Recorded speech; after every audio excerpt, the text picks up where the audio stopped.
रोटी देर से पहुंचाने पर डिलीवरी बॉय का नाम पूछा और जब उसने अपना नाम असलम बताया तो उस पर अभिषेक और उसके साथियों ने असलम की पकड़कर पिटाई कर दी। जी हाँ, ये घटना तहजीबों के शहर लखनऊ का है। जब देश भर में नफरत चरम सीमा पर हो तो भला लखनऊ कहाँ से पीछे रह जाता है। आखिरकार लखनऊ के लोग भी तो मोबाइल का इस्तेमाल करते हैं, उनके मोबाइल में भी तो व्हाट्सएप है और उन्हें भी गुड मॉर्निंग के बाद मुस्लिम समुदाय के बारे में नफरत फैलाने वाले व्हाट्सएप मैसेजेस ज़रूर आते होंगे और ये कहा जाता होगा कि ये कटवे देशद्रोही हैं, इन्हें पाकिस्तान चले जाना चाहिए, इन्हें सबक सिखाना होगा, ये जिहादी हैं। इस जैसे कूड़ा करकट से उनका भी तो दिमाग भरा जाता होगा। दरअसल मामला कुछ यूँ है कि उत्तर प्रदेश की राजधानी लखनऊ के गोमती नगर में बीते 20 अगस्त की शाम को अभिषेक नाम के एक लड़के ने ज़ोमैटो से ऑनलाइन रोटी ऑर्डर किया था। लेकिन जब डिलीवरी बॉय को रोटी लाने में देर हो गई तो बस फिर क्या था, वही हुआ जो आमतौर पर बिगड़ैल शहजादे अपनी जवानी की हनक में करते हैं। मौलवीगंज के रहने वाले मोहम्मद असलम बताते हैं कि जब मैं रोटी लेकर गोमती नगर के विनीत खंड में अभिषेक की लोकेशन पर पहुंचा तो अभिषेक ने मुझे कमरे में बुलाया और जब पता चला कि डिलीवरी बॉय मुसलमान है तो बस उसके बाद अभिषेक के अंदर वाला नफरती सॉफ्टवेयर एक्टिव हो गया। उसने पहले तो असलम के साथ बदसलूकी की, लेकिन जब असलम ने उसका विरोध किया तो उसको कमरे में बंद कर दिया और उसके बाद अभिषेक और उसके दो अन्य साथियों ने उसकी जमकर पिटाई शुरू कर दी। हेलमेट से उसके मुंह पर मारा और उसके शरीर को सिगरेट से दागा गया। यही नहीं बल्कि उसके मुंह पर शराब भी फेंकी गई। असलम ने बताया कि उसने किसी तरीके से भागकर अपनी जान बचाई। असलम पर इस कदर डर हावी हो गया था कि वो 2 दिन तक बाहर तक नहीं निकला और उसके बाद उसने हिम्मत करके गोमती नगर थाने में पुलिस में शिकायत दर्ज कराई। पुलिस ने मामले की गंभीरता को समझते हुए असलम की शिकायत न केवल दर्ज की बल्कि सराहनीय कदम पुलिस ने ये किया कि इस मामले में तत्परता दिखाई और अभिषेक को उसके घर से गिरफ्तार कर लिया। हालांकि उसके अभी भी 2 अन्य साथी फरार बताए जा रहे हैं। पुलिस उन्हें भी तलाश कर रही है। इंस्पेक्टर गोमती नगर ने बताया कि अभिषेक मूल रूप से जिला मऊ का रहने वाला है और यहाँ रहकर वो ठेकेदारी का काम करता है। वैसे इस मामले में पुलिस ने तुरंत एक्शन लेते हुए कार्रवाई को अंजाम दिया, लेकिन हर जगह इस तरह की फौरी कार्रवाई नहीं देखने को मिलती है। तभी तो बीते कुछ सालों से मुस्लिम नाम सुनकर कई लोग अपना आपा तक खो देते हैं। उन्हें लगता है कि इस पर तो हाथ साफ ही किया जा सकता है, कोई आगे पीछे नहीं आएगा।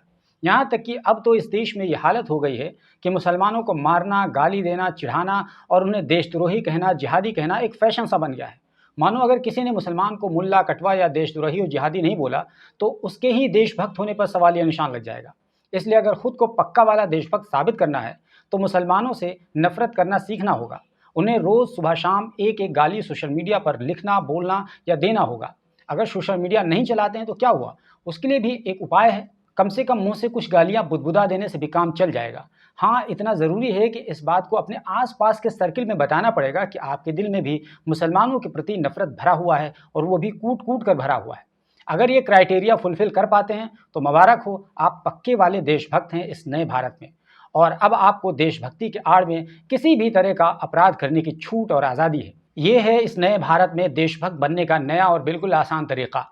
लेकिन अगर आप नफरत करना नहीं जानते हैं और मुसलमानों को गाली नहीं देना सीखा है तो फिर लानत हो आपकी देशभक्ति पर और लानत हो खुद आप पर।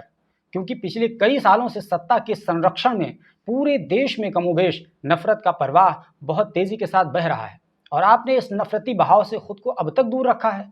ये तो घोर नाइंसाफी है। ये तो भला हो अभिषेक का जो उसने केवल मारा ही, देशद्रोही नहीं बोला, मुल्ला और जिहादी नहीं कहा। क्या पता बोला ही होगा, हो सकता है दिल में बोल लिया हो। भला ये कैसे हो सकता है कि आज का अभिषेक किसी मुसलमान को देखे और उसका खून ना खोले। ये तो उस परवरिश का अपमान हो जाएगा जिस माहौल में वो बीते कुछ सालों से पला बढ़ा है, उसे पाला पोसा गया है। इसलिए उनका नफरती कीड़ा और ज़ोंबी बन जाना ये बिल्कुल लाजमी और ज़रूरी हो जाता है। दोस्तों, इस भारत की सच्चाई यही है और इस देश की असली तस्वीर यही है जो हम अपनी खुली आंखों से हर रोज़ देख रहे हैं। और अगर यही हाल रहा तो वो दिन दूर नहीं है जब आपके बच्चे भी यही सब देखेंगे और वो भी किसी असलम के मुंह पर शराब फेंकेंगे, किसी दानिश को मुल्ला, कटवा और आतंकवादी तक बोलेंगे। उन्हें भी कपड़ों से पहचानने का हुनर मालूम होगा। वो भी किसी भी घटना या दुर्घटना में हिंदू मुसलमान का धागा खींच खींच कर हिंदू मुसलमान करते नजर आएंगे, क्योंकि उन्हें भी बताया जा चुका होगा कि तुमको इन्हीं लोगों से खतरा है और यही लोग आगे चलकर देश की सत्ता संभालने वाले हैं। इसीलिए इनको मारो, इनको गरियाओ, इनकी इज्जत उतार लो, इनको चिल्ला चिल्ला कर देशद्रोही बोलो। ये होने वाला है। अगर आपने अपनी नस्लों की हिफाजत नहीं की और उन्हें एक सही इंसान नहीं बनाया तो ये सब कुछ होने वाला है। और जब आपकी आइंदा वाली नस्लें ये सब कुछ कर रही होंगी तब ये किसी असलम को निशाना नहीं बना रही होंगी, बल्कि खुद अपनी पहचान का गला घोंट रही होंगी। यानी अपनी तहजीब का, अपने संस्कार का, अपनी धार्मिक मान्यताओं का सत्यानाश कर रही होंगी। और धीरे धीरे वो इस हद तक पहुंच जाएंगी जहां से उनका विनाश और पतन बिल्कुल साफ साफ नजर आ रहा होगा। वो देखने में इंसान तो जरूर होंगे, लेकिन असल में ये ज़ोंबी और पिशाच बन चुके होंगे। फिर उनके लिए वापसी का कोई रास्ता नहीं होगा, क्योंकि इन्होंने अपनी सनक और विरासत में मिली हुई नफरत के नशे में अपना बरसों का मिला हुआ इंसान बने रहने का तरीका और कारण सब कुछ सोहा कर दिया होगा। और लिख कर रख लीजिए कि अगर इस देश के समझदारों ने समझदारी से ये नहीं समझा, तो बस ये सब कुछ होने वाला है। बाकी हमें भी इंतज़ार करना है और आपको भी इंतज़ार करना है कि कब कोई करिश्मा हो कि आइंदा नस्लों को ज़ोंबी होने से बचाया जा सके।